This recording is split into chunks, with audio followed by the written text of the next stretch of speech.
2014లో రాష్ట్ర రాజధానిగా ప్రకటించిన తరువాత చిన్న ఉద్యోగులు కూడా అమరావతిలో భూమి కొనడానికి ఆసక్తి చూపారని స్థానికులు చెబుతున్నారు. అమరావతికి గత టీడీపీ హయాంలో అంత క్రేజ్ వచ్చిందని, దీంతో భూముల ధరలు పెరిగాయని అంటున్నారు. కానీ వైసీపీ అధికారంలోకి వచ్చిన తర్వాత పరిస్థితి మారిపోయిందని, అమరావతిలో భూములు కొన్నవాళ్లు అప్పుల ఊబిలో కూరుకుపోయారని తెలిపారు. కానీ మళ్లీ టీడీపీ రావడంతో మరోసారి ఆశలు చిగురించాయని అంటున్నారు. అమరావతి భూములకి రెక్కలు వచ్చాయి. నిజంగానే బయట అనుకున్నట్టుగానే రెక్కలు వచ్చాయా? అసలు మంగళగిరి కానీ, గుంటూరు కానీ, విజయవాడ కానీ ఇక్కడ ఉన్నటువంటి పరిసర ప్రాంతాల్లో ఇక రియల్ ఎస్టేట్ పరిస్థితి ఎట్లుంది? గత 5 సంవత్సరాలకు ముందు ఎట్లా ఉంది, ఇప్పుడు ఎట్లా ఉంది? ఈ కొత్త ప్రభుత్వం వచ్చింది కాబట్టి వాళ్ళలో కొత్తగా చిగురించినటువంటి ఆశలు ఏముంది? ఎందుకంటే చాలా వరకు కూడా ఈ ప్రాంతంలో ఆల్మోస్ట్ అప్పట్లో వెంచర్లు వేశారు, చాలామంది అపార్ట్మెంట్లు కట్టారు, సరైనటువంటి సేల్స్ లేక కూడా మధ్యలోనే ఆపేశారు. కానీ ఇప్పుడు పరిస్థితి ఎలా ఉందో, ఎందుకంటే డ్రాస్టిక్ చేంజెస్ కనపడుతున్నాయి కాబట్టి ప్రభుత్వం కూడా మారిపోయింది. కొత్త ప్రభుత్వం వచ్చిన తర్వాత వీరు ఆశిస్తున్నటువంటి ఏంటి అనేది కూడా మనం ఒక రియల్టర్స్ చాలామంది ఉన్నారు ఈ ప్రాంతంలో. ఎక్కువగా రియల్ ఎస్టేట్ సంబంధించినటువంటి పనులు ఎక్కువ చేస్తుంటారు, వెంచర్స్ చేస్తుంటారు, అలాగే ప్లాట్ కొంటారు, అమ్ముతూ ఉంటారు. ఇప్పుడు ఉన్న పరిస్థితుల్లో ఎలా ఉంది? ఎందుకంటే గత 5 సంవత్సరాలు ఇప్పుడు ఎలా ఉందో ఒకసారి కనుక్కుందాం. నమస్తే అండి. నమస్తే. ఏంటండి ఇప్పుడు గవర్నమెంట్ మారింది, మీరు గతంలో చూసుంటారు 2014 ముందు రియల్ ఎస్టేట్ పరిస్థితి ఎట్లుంది, తర్వాత ఎలా ఉంది, ఇప్పుడు ఈ కొత్త గవర్నమెంట్ మారింది కదా, ఇప్పుడు ఇంకా ఎలా ఉండబోతుంది, ఇక్కడ పరిస్థితులు ఎట్లున్నాయి? గతంలో రాజధాని అమరావతి అని చెప్పి ప్రకటించిన తర్వాత కొంచెం ఇతర చిన్న చిన్న సచివాలయ ఉద్యోగస్తులు కావచ్చు, లేకపోతే కొద్ది గొప్ప వాళ్ళు 150 గజాలు కావచ్చు, కొద్ది గొప్ప వాళ్ళు లోన్ తీసుకొని ఆ లోన్ కట్టుకుంటా ఇక్కడ ఒక రాజధానిలో కూడా మనం కూడా ఒక 150 గజాల ప్లాట్కు ఒక స్థలం మనకు ఉంటుంది అని చెప్పి మన పిల్లల భవిష్యత్తుకు ఉపయోగపడుద్ది అని చెప్పి అట్లా కొనుగోలు చేసుకుంటా కొంచెం మార్కెట్ అనేది అమరావతి అనేది ఒక బ్రాండ్ అంబాసిడర్గా అప్పుడు ఉన్న గవర్నమెంట్ టైంలో బ్రాండ్ అంబాసిడర్గా వెలిగొందింది. కానీ ఈయన నేను రాజధాని మార్చను, నా ఇల్లే నేను రాజధానిలో కట్టుకొని అధికారంలోకి వచ్చాడు. ప్రజలు కూడా ఆయనకి 151 సీట్లు ఇచ్చి మెజార్టీతో గెలిపించారు, అధికారం అప్పచెప్పారు. కానీ ఈయన వచ్చిన తర్వాత ఒక సంవత్సరం టైంలోనే ప్రజావేదిక కూల్చి 3 రాజధానులు అనే కాన్సెప్ట్ తీసుకొచ్చాడు.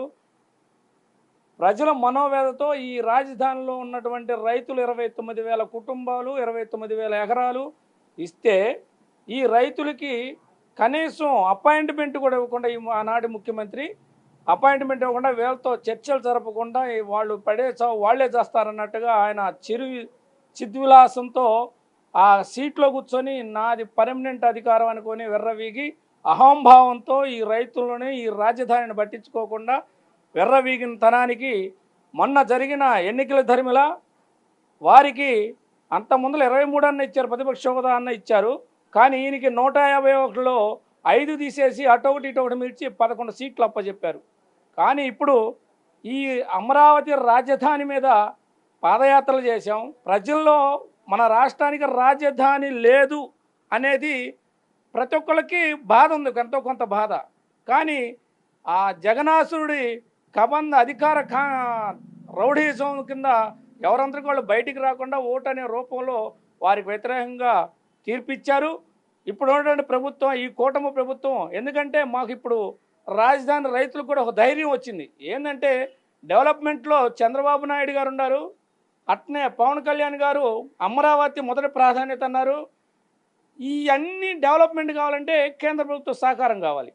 ఈ కేంద్ర ప్రభుత్వ సహకారం కావాలి కాబట్టి నరేంద్ర మోడీ గారు ఇండియా గవర్నమెంట్లో భాగస్వామ్యం అయ్యారు కాబట్టి ఈ అమరావతి రాజధాని అనేది మొదటి ప్రాధాన్యతగా తీసుకొని డెవలప్మెంట్ చేస్తారని ఇక్కడ రైతులు ఆనంద సంబరాల్లో మునిగిపోయారు. అలానే ఈ 5 సంవత్సరాలు ఇక్కడ ఒక ప్లాట్ కొనడానికి ఒక్క వ్యక్తి కాదు కదా, ఎవరు ఒక సంస్థ కానీ కొన్న ధర్మనాలు లేవు. కనీసం అరెకరం పొలం ఉండాయని కూడా ప్లాట్ అమ్ముకోవాలంటే ఆ పిల్లల చదువులు కావచ్చు, లేకపోతే వాళ్ళ ఇంట్లో పెద్దవాళ్ళ ఆరోగ్య పరిస్థితులను బట్టి అమౌంట్ కావాల్సి ప్లాట్ అమ్ముదామంటే కొనేవాడు నాథుడు లేడు. అలాంటి దౌర్భాగ్యంలో వెళ్ళాడుతున్న ఈ రైతాంగం ఈరోజు సంబరాల్లో ఉన్నారు. కానీ ఇప్పటికైనా మార్కెట్ ఏమి ఇదేం లేదు. అయితే ఏంటంటే ప్రభుత్వం మారింది, కొంచెం ఈ రాజధాని రైతుల్లో మానసిక స్థితి ఒక ఆనందంలో ఉంది. ఇప్పటికైనా ఈ జంగిల్ క్లియరెన్స్, ఇప్పుడు ఉన్న ప్రభుత్వం జంగిల్ క్లియరెన్స్ మొదలు పెడితే ఎవరి ప్లాట్లు ఎక్కడైందని తెలిసిపోయింది. కొనేవాళ్ళు కూడా కొంచెం ముందరకు వస్తారు. రియల్ ఎస్టేట్ కూడా కన్స్ట్రక్షన్ కావచ్చు, రియల్ ఎస్టేట్ కావచ్చు కొంచెం ఊపందుకునేది అనే ఆశావహంలో మేమందరం ఉన్నాం. కానీ ఈ గవర్నమెంట్ కూడా ఈ ప్రమాణ స్వీకారం అయిపోగానే కొంచెం ఈ జంగిల్ క్లియరెన్సు, ఈ సిఆర్డిఏ కమిషనర్ నియమించడం, ఈ జంగిల్ క్లియరెన్స్ చేయటం, ఈ రైతుల యొక్క ప్లాట్లు రిజిస్ట్రేషన్ జరగలేదు. కొన్ని అడ్డంకులు పెట్టారు అంతమంది గవర్నమెంట్లో. ఆ అడ్డంకులు కూడా తొలగించి ఈ రైతులకు ఎవరి ప్లాట్లు రిజిస్ట్రేషన్ చేయించి ఈ జంగిల్ క్లియరెన్స్ చేసేసి రోడ్లు ఇవన్నీ మొదలు పెడితే కొంచెం రైతుల్లో కూడా ఎవరైనా అమ్ముకుని తలుచుకోమన్న వాళ్ళు వాళ్ళకు రూపాయి అదనంగా ఇచ్చి వారి అవసరాలకి అనుగుణంగా ప్రభుత్వం తోడ్పడి అందించేట్టుగా ఉండిద్ది. కాబట్టి మేము అందరం కూడా ఈ రియల్ ఎస్టేట్ చేసే వాళ్ళందరం కూడా కొత్త ప్రభుత్వం వచ్చింది, ఈ ప్రభుత్వం ఎంతో కొంత ఈ రాజధానిని డెవలప్మెంట్ చేస్తుందనే దృక్పథంతో ఆశతో ఉన్నాం. ఇప్పుడు మీరు రియల్ ఎస్టేట్లో ఉన్నానని చెప్తారు, మీకు బాగా తెలిసి ఉంటుంది మార్కెట్ ఎట్లా, కేవలం మీ ప్రాంతంలో కాదు పక్క ప్రాంతంలో కూడా ఎట్లా ఉంటుందో తెలుస్తుంది. ఈ మంగళగిరి పరిసర ప్రాంతం కానీ, ఈ విజయవాడ కానీ, ఇప్పుడు మీరు చెప్తున్నటువంటి ఈ ప్లేసుల్లో కానీ అటువైపు ఎట్టుండేది? మంగళగిరి సైడు అదంతా పెద్ద ఎత్తున వాళ్ళు ప్లాట్లు కట్టారు, అపార్ట్మెంట్లు కట్టారు, అవన్నీ ఆగిపోయాయి కదా, అట్టుండే ఎట్లుంది పరిస్థితి? ఇప్పుడు అంత ముందర ఏంటంటే ఒక సిటీ ఏది అర్బన్ విజయవాడ కావచ్చు, గుంటూరు కావచ్చు, అటు మీరు చెప్పేటట్టు మైలవరం అటే కానీ మంగళగిరి కానీ, అంత ముందర ఏంటంటే కొంచెం ఇటు మాకు ఎక్కువే అటే ఉండేది. ఏది గజాల లెక్క కావచ్చు, గజం 30-40 ఏళ్ళు ఉండేది అటు. ఇటేమో పొలాలు అగ్రికల్చర్ ల్యాండ్ కాబట్టి ఎకరాల లెక్క ఉండేది. ఎప్పుడైతే ఈ అమరావతి రాజధాని ఏర్పడిందో ఆటోమేటిక్ ఎక్కడ భూములు వేసే తల్లికి అక్కడ కూడా హైపులు వేసింది. ఇప్పుడు మేము ఇక్కడ అమ్ముకున్నాడు ఒక 500 గజాలు అమ్ముకున్నాడు కొంటే ₹1 కోటి వచ్చినాయి. ఓ 30 లక్షలు పిల్లల చదువులకో దేనికో దాని వట్టి పెట్టుకొని మళ్ళీ ఆ డబ్బులు చేతిలో ఉంటే మనకి ఏదో రకం ఖర్చు అయిపోతాయని రైతు ఏం చేస్తాడంటే స్థిరాస్తి ఏడోసారి కొనాలి కాబట్టి బయటికి పోయి కొనేవాళ్ళు. ఆ బయటికి పోయి కొనటం వల్ల ఏంటంటే అక్కడ కూడా ఒక ల్యాండ్ ఖరీదు ఒక్కసారి అది కూడా లేచింది. అందువల్ల ఏంటంటే కొంత అంతా ఈ రాజధాని ఎఫెక్ట్ అనేది అంతా పడింది. కానీ రాజధాని ఎప్పుడైతే 3 రాజధాని అక్కడ తగ్గింది, ఇక్కడ తగ్గింది. ప్రభుత్వం దీని మీద సానుకూల స్పందన ఉంది కాబట్టి డెవలప్మెంట్ జంగిల్ క్లీన్ చేసిద్ది అనే ఆశతో, కొంచెం మార్కెట్ వచ్చిద్దని ఆశతో రైతులు ఉన్నారు. రైతులు కూడా ఇప్పుడు ఎవరు అమ్మటానికి సుముఖంగా కూడా లేరు. ఎందుకంటే ప్రభుత్వం మారింది, కొంచెం 2 నెలలు వెయిట్ చూద్దాం, మార్కెట్ ఏమైనా పెరిగిద్దామని ఆశతో రైతులు ఉన్నారు.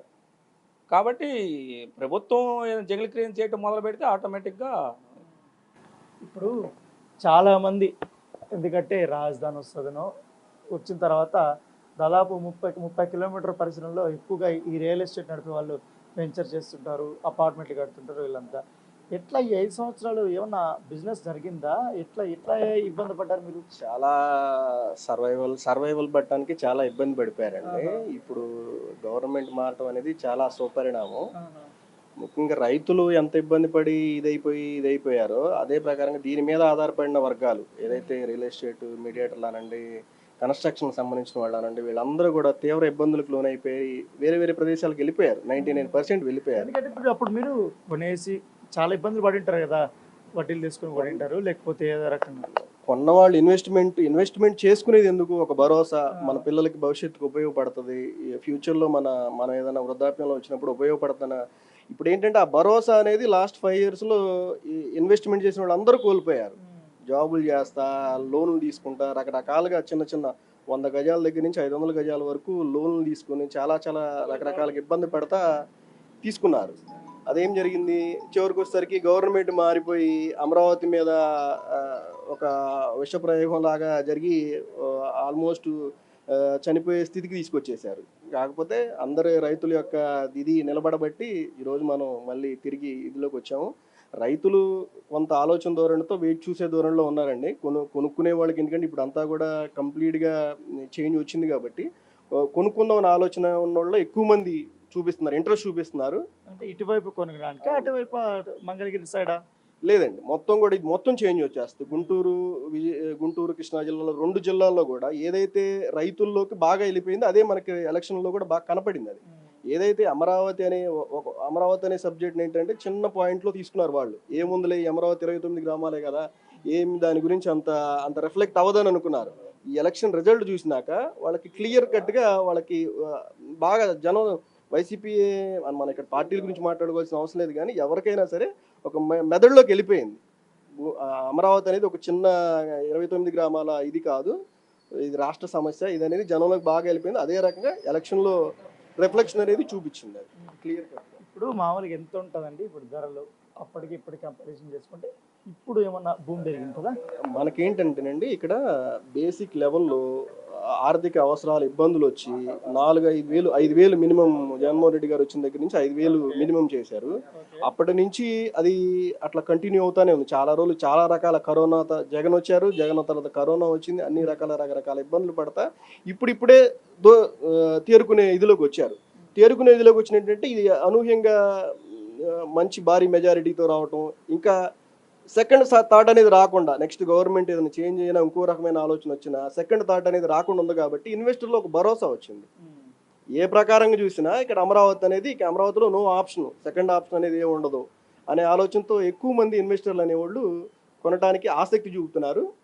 బట్ ఏంటంటే రైతులు ఇప్పటిదాకా పడిన బాధలు ఇవన్నీ ఆలోచనలో పెట్టుకొని కొంచెం వేచి చూద్దాం, జరిగే డెవలప్మెంట్ యాక్టివిటీని దాన్ని బేస్ చేసుకొని రేట్లు అనేది డిసైడ్ చేద్దాం అనే ఆలోచనలో ఉన్నారు. జనాలకి ఏంటంటే ఒక ఫోబియా కదా జనరల్గా, ఎక్కడైతే ఇదిలో ఉంటుందో హైదరాబాద్ అనగానే హైదరాబాద్ పరిగెత్తడం, అమరావతి అనగానే అమరావతి పరిగెత్తడం, అలా అని కాకుండా కొంచెం రైతులైతే కొంచెం వేచి చూసే ధోరణిలో ఉన్నారు. ఓవరాల్గా ఇది సుపరిణామం అండి, మంచి పరిణామం. సో ఈ రాజధాని పరిసర ప్రాంతాలకు సంబంధించిన ఈ రియల్ ఎస్టేట్ సంబంధించిన ప్రతినిధులు వీళ్ళు ఇక్కడ వాళ్ళు దాదాపు గతంలో చూశారు 5 సంవత్సరాల నుంచి కూడా పెద్దగా బిజినెస్ లేకపోవడం. ఇప్పుడు కొత్త ప్రభుత్వం వచ్చింది కాబట్టి బిజినెస్ కొంచెం ఊపు అందుకుంటుంది అనేది ఆశతో వీళ్ళు ఉన్నారు. సో రేట్ల విషయానికి వస్తే గతంతో పోల్చుకుంటే దాదాపు గజం అప్పుడు 40,000 దాకా కూడా అమ్మారు, ఇప్పుడు ఆ పరిస్థితి లేకుంది. సో ఇంకా 10 రోజులు 20 రోజులు పోతే కానీ పరిస్థితులు బట్టి, ఎందుకంటే కొంచెం సేల్ పెరగడంతో కొంచెం ఆ రేట్ అనేది డిసైడ్ చేసుకోవచ్చు అనేసి కూడా వీళ్ళు చెప్తున్నారు. చాలా ఇబ్బందులు పడ్డారు 5 సంవత్సరాలు, ఇక మీద రియల్ ఎస్టేట్ రంగం బాగుపడుతుందనే ఉద్దేశంతో ఉన్నామనేసి కూడా వాళ్ళు ఒక ఆశతో అయితే కనపడుతుంది.